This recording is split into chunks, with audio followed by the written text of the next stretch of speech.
Convida de hoje, você vai entender o que é e para que serve a consulta com uma fonoaudióloga. Além disso, você vai saber as principais alterações e os tratamentos nesta área. Estou aqui com a doutora Ana Crícia. É um prazer tê-la aqui. Obrigada, Mirella. Estou muito feliz de estar aqui com você. E assim, vamos conversar sobre saúde, dicas para o pessoal. Isso é muito importante, a gente levar conhecimento, né, para todas as pessoas. Com certeza. E eu queria saber, logo para começar essa entrevista, quando procurar uma fonoaudióloga?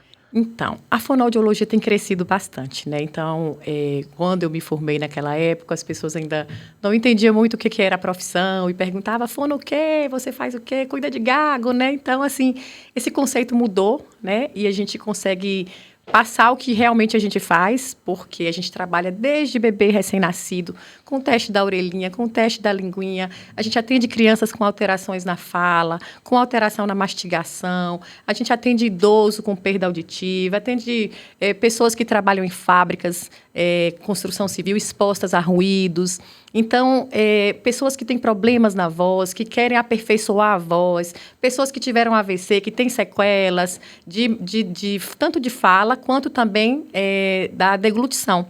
Então, é um campo vasto, né, com vários especialistas que a gente atua. Então, é muito, como eu posso dizer, amplo mesmo, no sentido de atender desde bebê até idoso.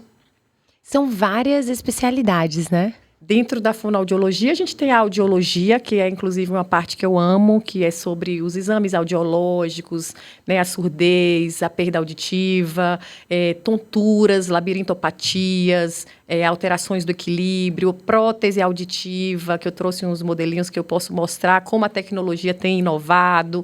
Então, além da parte de audiologia, de voz, de fala, a gente também tem a parte de motricidade oral, que envolve a musculatura da face, e muito amplo.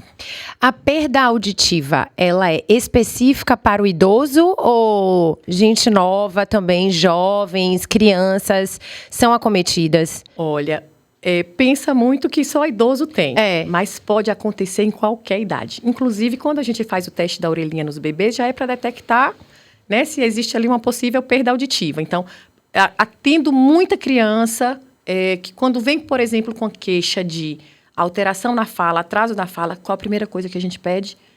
Exame audiológico. A gente precisa ter certeza que aquela criança escuta, porque é a forma como ela vai aprender a fala. Então, não é uma coisa que acontece só em idoso. Em idoso é muito comum. Por quê? Porque o envelhecimento acontece, as células do ouvido vão envelhecendo, os órgãos do ouvido, né, eles vão envelhecendo e a pessoa vai ter uma perda auditiva. Assim como a gente também tem a perda na visão. Né? A partir de 40 anos, todo mundo já está ali com óculos, por uma necessidade, e a perda de audição pode acontecer também. A partir dessa idade, é comum a gente começar a encontrar perdas em sons agudos, e essa perda ir aumentando com o passar do tempo. Que para esses tratamentos, né, de idosos, a gente tem muito a prótese auditiva. A perda da audição vem com tonturas, vem com o quê? Me explica um pouquinho sobre isso. É muito comum a gente receber pessoas com perdas auditivas acompanhadas de zumbido e tontura. Isso por quê? Porque no órgão do ouvido interno, nós temos esses órgãos que trabalham juntos, né? O órgão do ouvido, a cóclea, o sistema vestibular, que é o labirinto, que daí vem o nome labirintite. Então, o labirinto, ele é um órgão que é responsável, ajuda no equilíbrio do nosso corpo. Então, se esse órgão está comprometido com alguma inflamação ou alguma disfunção, compromete o equilíbrio do nosso corpo, que é aí onde vem a tontura, e muitas vezes enjoos, e aí todo mundo chama de labirintite.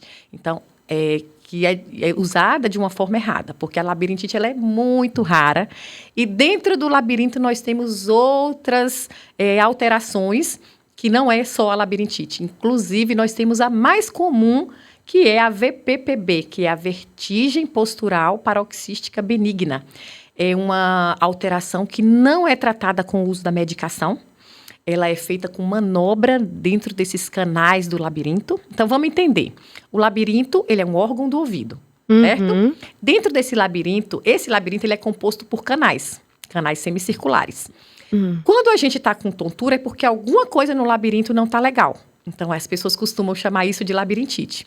Só que dentro desses canais existem uns cristalzinhos que se deslocam e caem no canal errado. E aí a pessoa começa a sentir tontura, e aí muitas vezes trata como uma labirintite erroneamente, porque esse deslocamento de cristais dentro do canal não vai ser reposicionado com a medicação, ele vai ser tratado com manobras com a cabeça, que quem faz isso, o fonoaudiólogo faz. Né? E que manobras são essas? São manobras, tem vários tipos de manobras, depende do canal do labirinto que está acometido. Então, a gente faz esses testes, a gente localiza qual labirinto que está alterado, qual canal que está acometido. Nunca soube isso. Então, eu tô chocada aqui. Então, as pessoas falam muito... Sabe aquela conversa? Eu tenho labirintite. Labirintite é tão raro a labirintite. A labirintite é uma inflamação do labirinto. Acontece muito por questão viral, ou então aquela infecção no ouvido que se estende para o labirinto depois de uma gripe muito forte.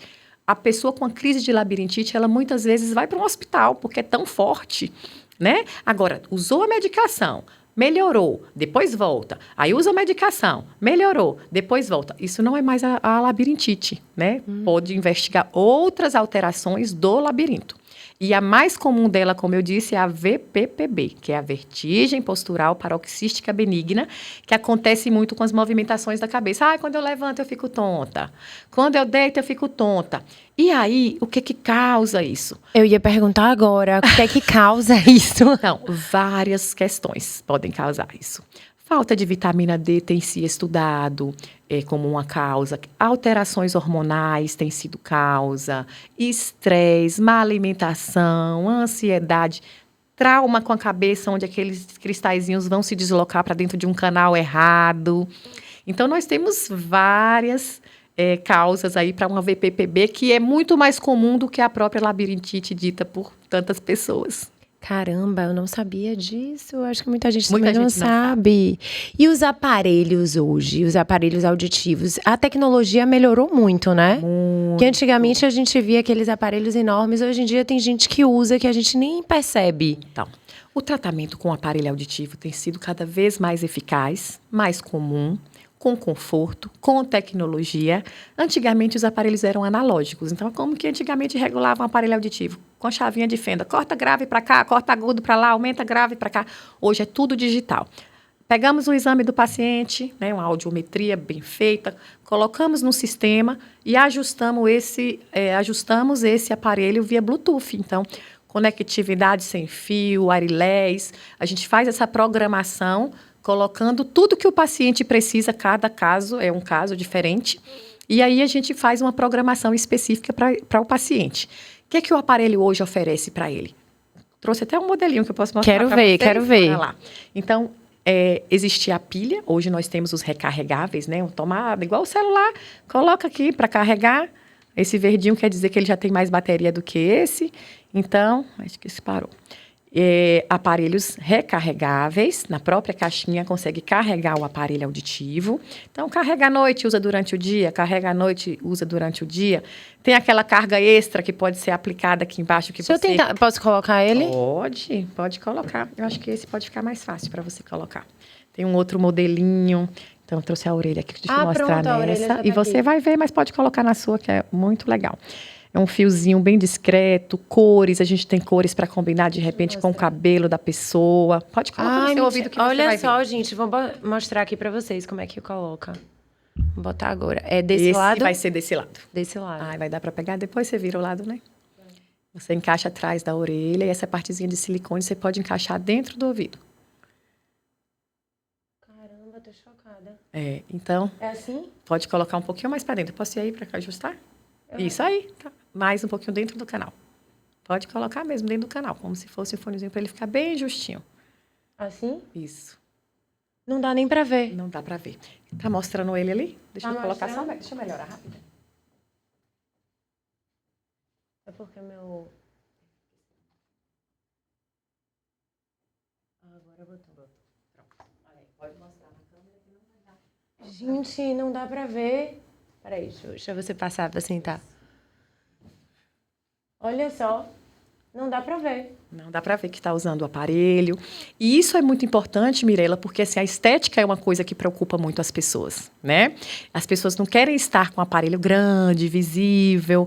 Então, essa descrição é muito importante para que, principalmente, mulheres que se preocupam mais com a estética possam usar pela necessidade mesmo. E assim, ele é leve. Leve. Ele é super leve, super leve. Olha só.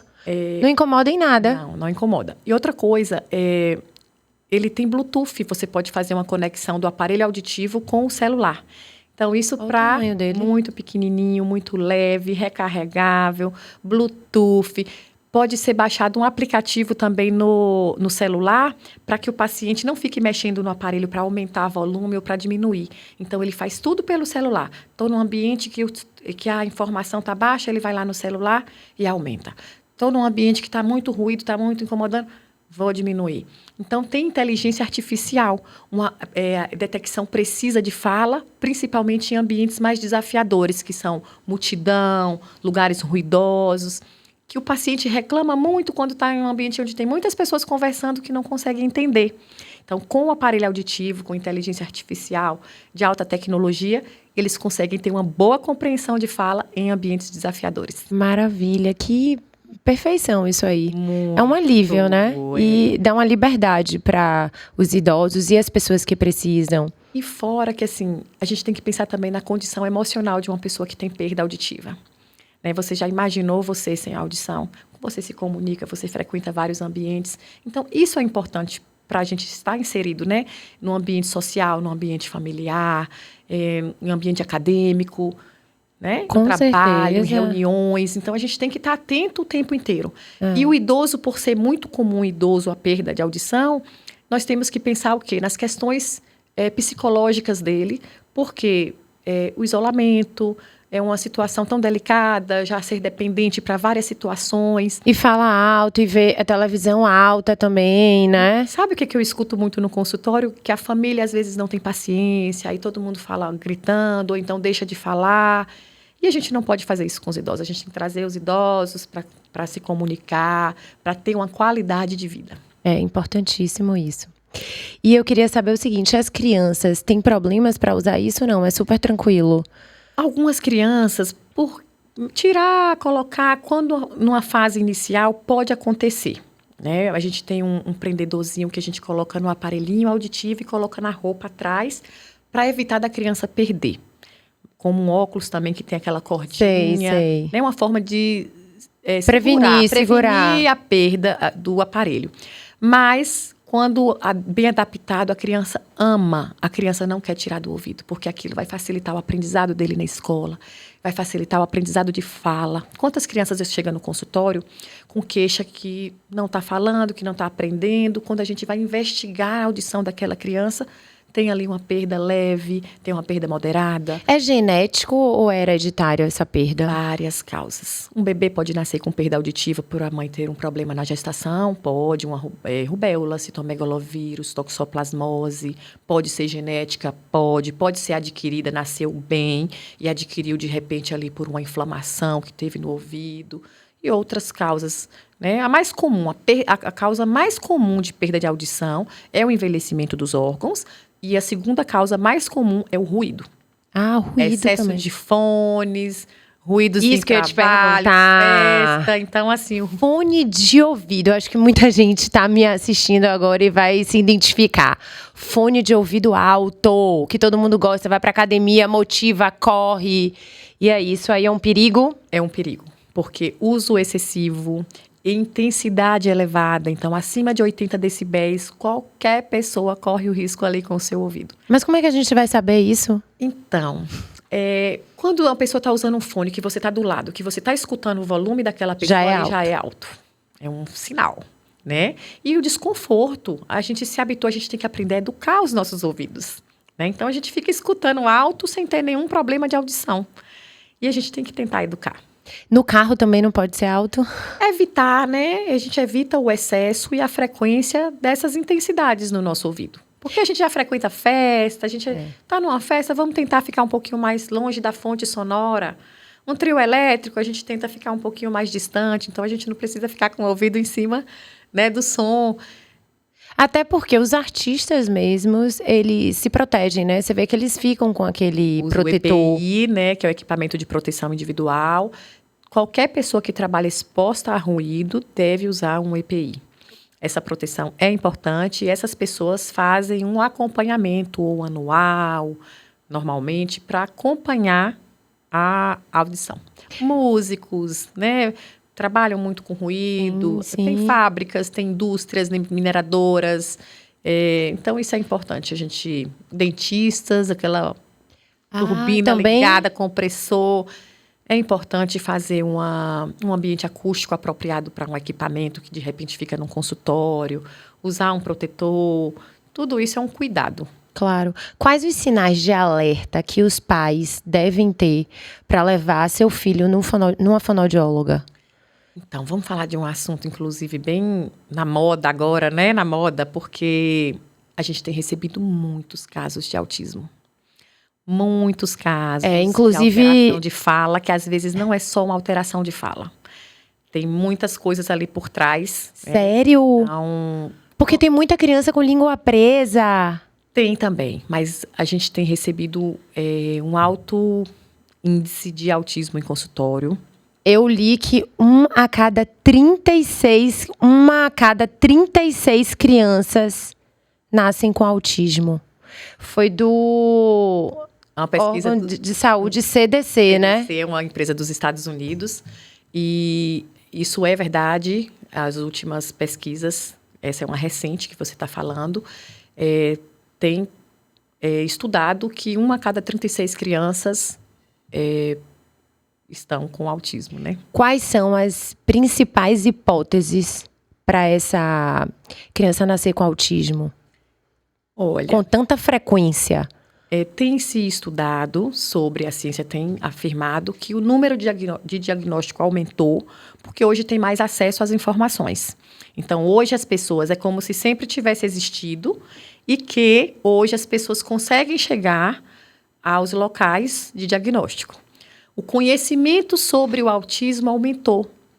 Então, a gente tem noção principalmente professores, babás, outros médicos que não são da área, conseguem observar alguns sinais para encaminhar aquela criança para diagnóstico. Por exemplo, no consultório eu recebi um paciente que a mãe falou assim, a babá já olhou outras crianças e disse que essa criança tem algum problema. Então, olha o olhar da babá sobre perceber alguns sinais, como, por exemplo, andar na ponta dos pés, começar a andar na ponta dos pés, ter movimentos repetitivos de balançar o tronco para lateral ou para frente, movimentar as mãozinhas, ter o atraso da fala, não sustentar um contato visual, não ter interesse em se comunicar com o outro, ter é como se fosse uma sensibilidade ao toque, não ter interesse que a pessoa toca naquela criança. Então, a gente tem recebido muito esses casos em consultórios, que muitas vezes vem encaminhado pelo professor que teve, né, um olhar diferenciado. Por quê? Por causa do conhecimento que hoje se tem.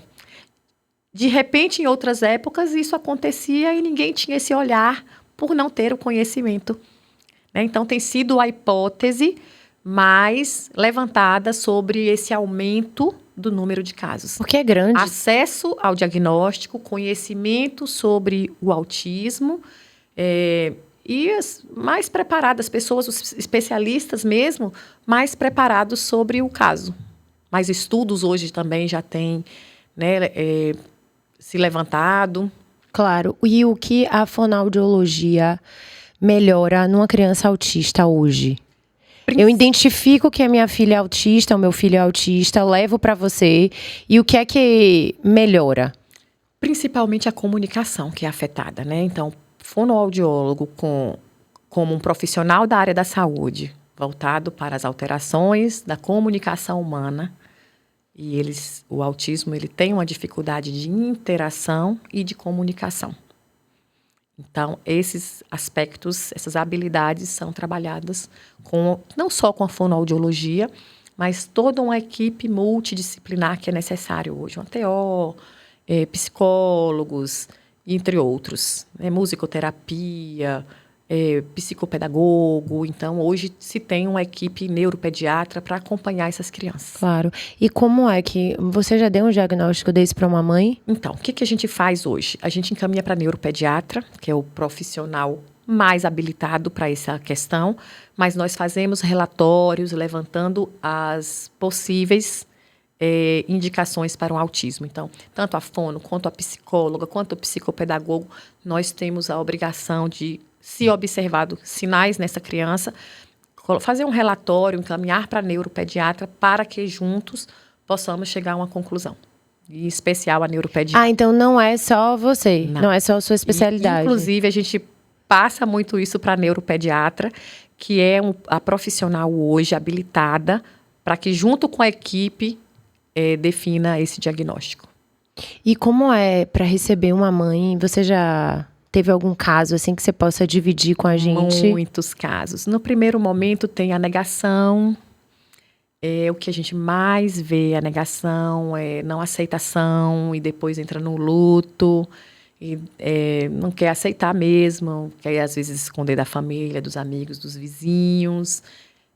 Raiva, às vezes, do profissional que tocou naquele assunto, é algo assim que a gente tem vivido bastante, porque a mãe nega e acha que você está doida. Por quê? Porque não tem um exame que vai dizer que aquela criança tem autismo, é uma avaliação comportamental.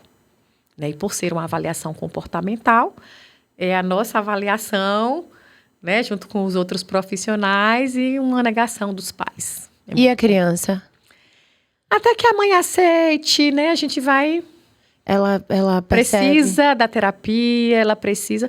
Nós temos recebido crianças novas hoje, assim, tipo, com 2 aninhos, com 3 aninhos, com atraso da fala e alguns sinais que a gente já observa, e a gente tenta encaminhar para neuro ajudar, para neuro conversar com aquela mãe, encaminha para psicóloga. Então, a gente, hoje, sabendo que existe muito essa negação, a gente tenta ir com mais cautela, tem profissional que já vai mais direto, tem grandes chances dessa criança ter autismo, vamos fazer o que precisa, então ela precisa de uma equipe, mas, num primeiro momento, a experiência que a gente tem é de muita negação. Então você vira até uma psicóloga. Temos que virar, né? Temos que ser tudo naquela hora para poder ajudar. Mas a gente direciona para a psicóloga sempre que a gente precisa. Né? Tanto para a criança quanto para os pais. E teve algum caso assim que você possa dividir com a gente de... Você teve conversado sobre isso e a mãe, sei lá, chorou? Chora muito. A gente começa a perguntar como é que a criança brinca, ela empilha, ela alinha... Ela é seletiva para comer, e aí os sinais vão identificando que aquela criança é um possível candidato para o TEA, né? Então, a gente fala, olha, mãe, vamos investigar isso melhor, vamos mandar essa criança para uma neuro também, mas já vamos começar a terapia assim.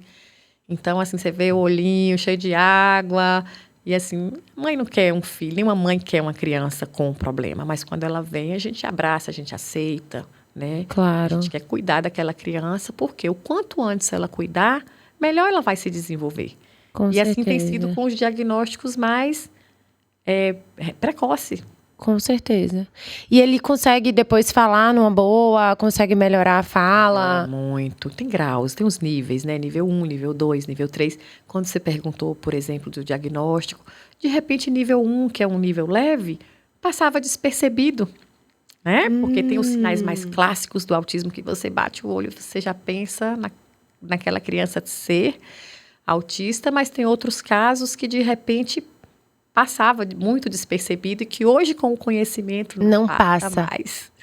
Né? Ela fica ali em observação por um tempo, em acompanhamento, para a gente poder ir fazendo outros testes, para poder confirmar. Ela consegue passar na escola e ir até o final? Consegue, aprende. Com um nível mais elevado, de repente tem um comprometimento maior, né? De se concentrar, de ficar sentado, de se relacionar, de aprender a falar. Mas o nível 1 consegue muito bem ir à escola, de repente sem um assistente ali terapêutico, que a gente chama de AT.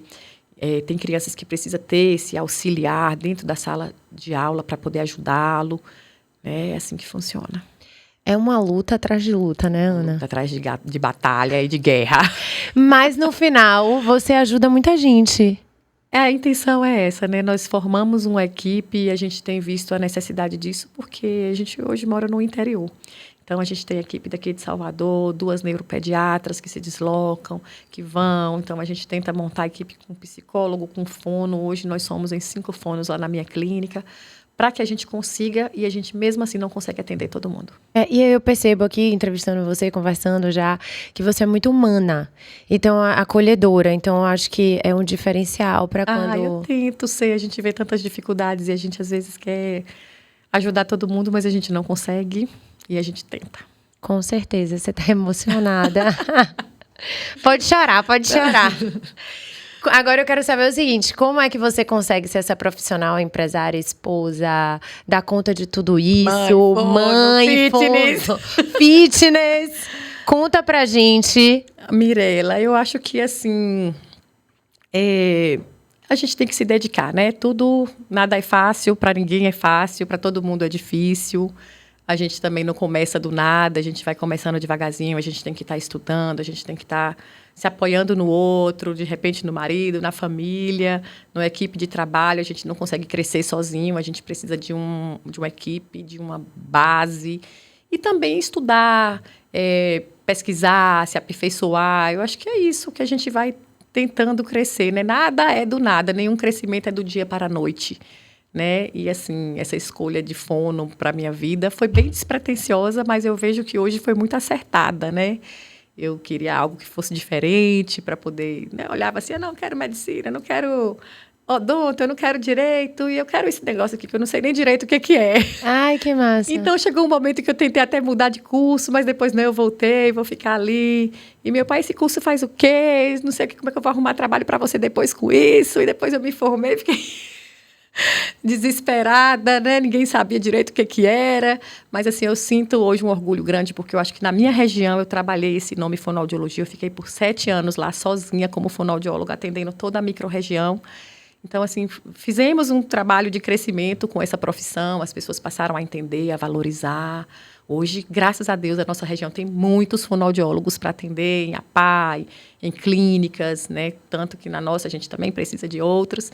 Então, eu acho que é isso, esse crescimento dá em equipe, dá por você gostar de trabalhar, por você amar o que você faz. Eu acho que é isso. Então, você é uma inspiração para muitas meninas aí que estão escolhendo uma profissão. Escolha por amor, né? Eu acredito que tem que ser por amor, porque aí você trabalha e você se diverte, você fica feliz. Mesmo cansada, você está satisfeita com o que você está fazendo. Eu acho que isso é importante, né? E ainda ajuda muitas pessoas. Ajuda. Não é? E isso é muito gratificante. Então, assim, falar em ajuda, você falou em emocionada, mas eu tô vendo eu que fico você tá emocionada mesmo quando por exemplo, tem uma área que eu amo, que é a audiologia. Então, você imagina, você receber um paciente que não escuta e você colocar uma prótese auditiva nele e você fazer ele escutar ali tão rápido, em segundos. Então, assim, é muito gratificante. É a parte do meu trabalho que hoje, pela rapidez que é o resultado, é o que eu me sinto mais feliz. Boa pergunta. Eu queria fazer essa pergunta. Quanto tempo leva para uma pessoa chegar no consultório, você faz o diagnóstico de que ela tem a perda auditiva, esse aparelho demora quanto tempo para ficar pronto? Pronto. Então, a gente trabalha hoje com diagnósticos avançados em audiologia. Então, nós fazemos hoje lá mais de 5 exames auditivos, a gente faz na hora. O paciente chegou, principalmente nós recebemos muito encaminhamentos do otorrino, laringologista. Se a gente visualizou que o ouvidinho dele não tem nada, dá para fazer o exame audiológico, a gente faz os exames, detecta a perda, tipo de perda, grau de perda, qual lado que é, direita, esquerda, os 2 lados. Vamos fazer um teste com o aparelho, né? Se já vier uma indicação do otorrino, a gente coloca o aparelho no paciente, faz um teste. Posso emprestar esse aparelho para o paciente levar para casa, para que ele fique 1 semana usando, se ele gostou, se foi confortável, porque a intenção hoje dos aparelhos é isso, é usar com conforto. Claro. Né? Falar nisso, você tirou o aparelho, tá aí. Tirei, tá aqui. Eu não tô vendo o aparelho. Tá aqui. Tá, então é isso. E quanto tempo ele fica pronto? Se ele quiser, se ele testou na hora, gostou na hora, quer levar na hora... Eu fui lá, falei, é esse. É muito rápido, é na hora. Na hora? Por exemplo, eu tenho pacientes que já chegou com uma prótese danificada. Eu quero trocar, esse aparelho não tá bom, eu não tô escutando, ele tá quebrado, já uso há 8 anos. Você entrega esse aparelho na hora? Então, a gente vai lá, pega o aparelho, baseado no exame dele, coloca o aparelho, testa o aparelho, gostou, tá feliz, tô amando, sai feliz. Baixa o aplicativo. Baixa o aplicativo para ele controlar volume, conecta com o celular. Ele pode atender ligação pelo aparelho auditivo. O celular pode ficar a 10 metros de distância da pessoa, estar dentro da bolsa. O telefone da pessoa tocou, ele já identifica aqui que o telefone está tocando, ele dá um toque breve aqui no aparelho auditivo, atende a ligação. Se ele estiver usando os 2 aparelhos auditivos, a informação do celular vai para os 2 aparelhos auditivos, para os 2 ouvidos, e ele vai ter um retorno, né, maravilhoso ali da ligação. A Apple tá perdendo. Isso aqui é o máximo. Eu consigo fazer com esse aparelho auditivo acesso remoto, por exemplo. Na pandemia foi desenvolvido e foi usado bastante. O paciente fica em casa, tá com queixa do aparelho, quero que aumenta grave, diminui agudo. Você faz? A gente consegue fazer um acesso remoto do consultório, o paciente em casa, e a gente faz o ajuste de volume que o paciente precisa. Que é outra inovação tecnológica maravilhosa. Com certeza. Ou seja, vamos ouvir bem, né? Comunicar. Se comunicar bem, porque aparelho temos... E é leve, é fácil. Então, gente... Confortável e tecnológico, Confortável e tecnológico. Amei a entrevista. Ficaria com você aqui, ó.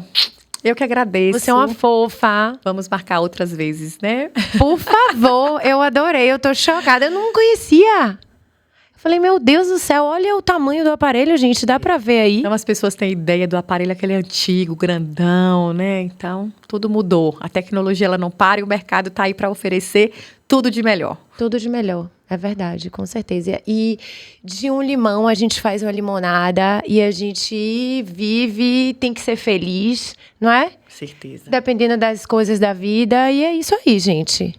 Parecer um problema, vamos correr atrás e cuidar dele, né? Falar igual o meu marido fala. Então, assim, tem um problema, você tem como resolver, vamos resolver. Não tem como resolver, aí é outra história. Mas enquanto tem possibilidades, a gente tem que correr atrás desse resultado. É, sem reclamar. Sem reclamar. Não é isso? Isso mesmo. Amei. Um beijo, até a próxima. Um beijo. Segue meu canal no YouTube, Mirella Convida, dá o like e compartilha.